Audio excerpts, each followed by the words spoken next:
All right, so we want to start by talking about your backstory because we did a bit of research in the whole Hampton, Virginia, and your father worked for NASA, correct? That is correct, yeah. And that's how you heard about the women? That's right. So my dad spent his entire career at the NASA Langley Research Center, where the story takes place. And he knew these women. He worked with these women. Mary Jackson, he and Mary Jackson at one point, who was one of the main characters in my book, actually worked very closely together. So growing up, I got to see these women as neighbors and as, my parents' friends and as colleagues of my dad, and I knew that they worked at NASA. But it was only when I started researching this book that I really got to know what they did in their professional careers. Incredible. So specifically, Mary Jackson was the one that was in engineering, correct? That's right. So Mary Jackson, she's actually from Hampton. A lot of people came to Hampton during the war, during World War II. But she was actually from Hampton, Virginia. She was in the computing pool in the early 1950s, but what she really wanted to do was to become an engineer. She wanted to do her own experiments. She wanted to run the team of people in the wind tunnels. And so she had a very supportive supervisor who said, listen, Mary, take the engineering training program, go take the classes, and I think you should be an engineer, not a mathematician. And that's what she did, and it wasn't easy because she actually had to get permission to go to the white high school that was segregated at the time, just to walk through the doors to take the classes. But, she had a long-term view.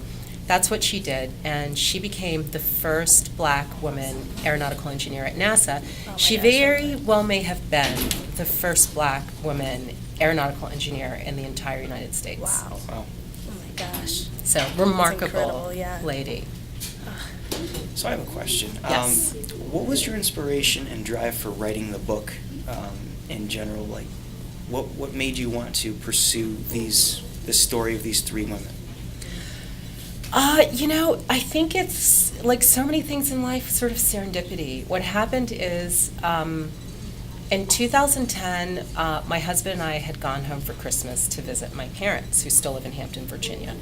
And my dad, who's a very chatty guy, was, kind of driving us around in the minivan and talking about some of the women that he worked with. And, among them, Katherine Johnson and her role in calculating the launch window for the astronauts. And my husband, who's from Maine, and, didn't know anything really about Hampton, Virginia and NASA and things like that, just said, wait a minute. This is a really amazing story. How can you tell me that I've never heard this story? Why do I not know these stories? And so for me, it was a moment of saying, well, I grew up here. I've known these women, but I can't say that I really know the story. I can't say that I really know why there are women who've worked at NASA or black women or why they were there in the South, how did they get there? So it really was a moment for me to look at my hometown and a lot of the people that I grew up with and to ask questions. And so once I started asking questions, I was kind of hooked. I couldn't stop asking the questions. And, one clue led to another until, I was just sort of elbow deep in this history and just had to pull it together into a book. Right. Oh, that's incredible. I love it. Wow. Yeah, it's been amazing. I've enjoyed every single minute of it. Right. And it's just crazy because I'm thinking, you started writing the book how long ago?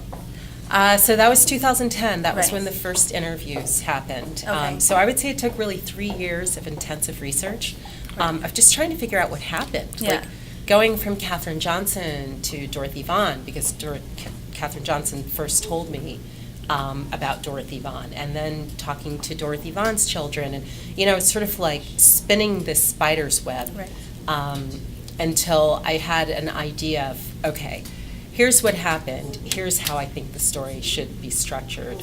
And then it was like another 3 years of really pulling that together. There was still a lot of additional research, but like working with that basic structure and pulling it together into a book.